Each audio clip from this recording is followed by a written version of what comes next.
ഇന്ന് തന്നെ ഡൗൺലോഡ് ചെയ്യൂ. കാണൂ നിങ്ങളുടെ ഫേവറേറ്റ് ഷോസ്.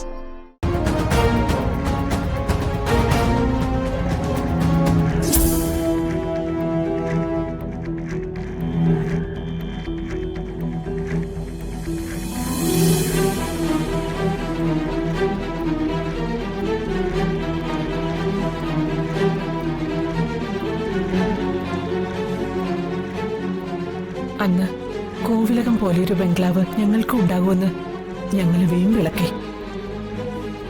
ഇനി ഈ ജീവിതത്തില് എനിക്ക് സ്വന്തമായി ഒരു 3 നില കെട്ടിടം ഉണ്ടാവുമ്പോ അതിന്റെ പാല് കാഴ്ച ക്ഷണിക്കാൻ മാത്രമേ ഞാൻ ഈ വീട്ടിൽ കാലുകുത്തു.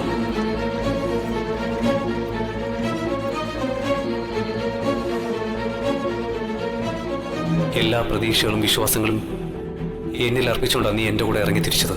അത് നിറവേറ്റേണ്ടത് ഭർത്താവായ എന്റെ കടമയാണ്.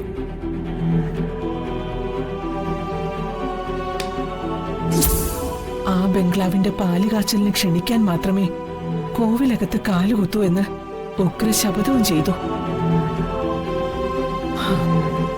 ആ ആഘാതത്തിൽ തളർന്നു വീണുപോയ എന്റെ അച്ഛൻ ജീവന്റെ നേരിയ തുടിപ്പുമായി ഇന്നും ജീവിച്ചിരിക്കുന്നു, നിന്റെ അച്ഛമ്മയെ പോലെ.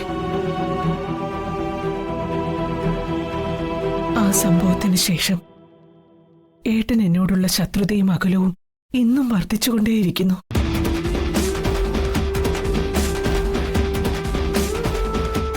ഇപ്പോ ശത്രുതയുടെ കാരണം മനസ്സിലായോ നിനക്ക്? കാണുന്നിടത്തൊക്കെ വെച്ച് എന്നെ ആക്ഷേപിക്കുന്നതിന്റെ കാരണം മനസ്സിലായോ നിനക്ക്? ഇനി എന്താ അറിയേണ്ടത്?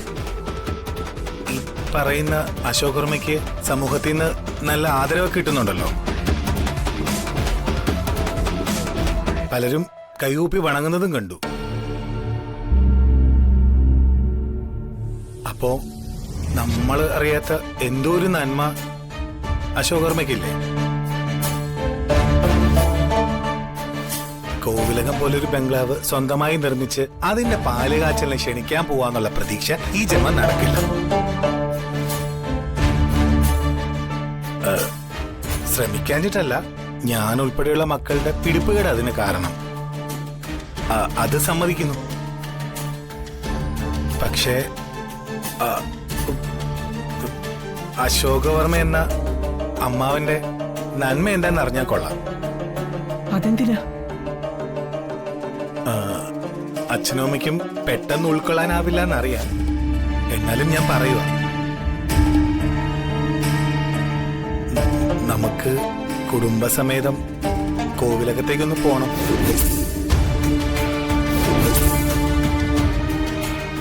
മുത്തശ്ശന്റെ കാല് പിടിച്ച് മാപ്പ് പറഞ്ഞ് അനുഗ്രഹം വാങ്ങണം.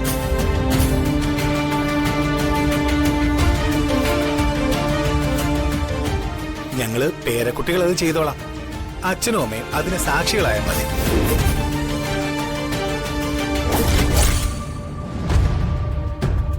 അങ്ങനെ ചെയ്ത ഒരു പക്ഷേ ആ മുത്തശ്ശന് ജീവൻ വെച്ചാലോ? നമ്മുടെ അച്ഛമ്മയ്ക്ക് നാവുണ്ടായാലോ? അച്ഛൻ എന്തു പറയുന്നു? ആ ചോദ്യത്തിന് മറുപടി പറയേണ്ടത് നിന്റെ അമ്മയാണ്. അമ്മേ,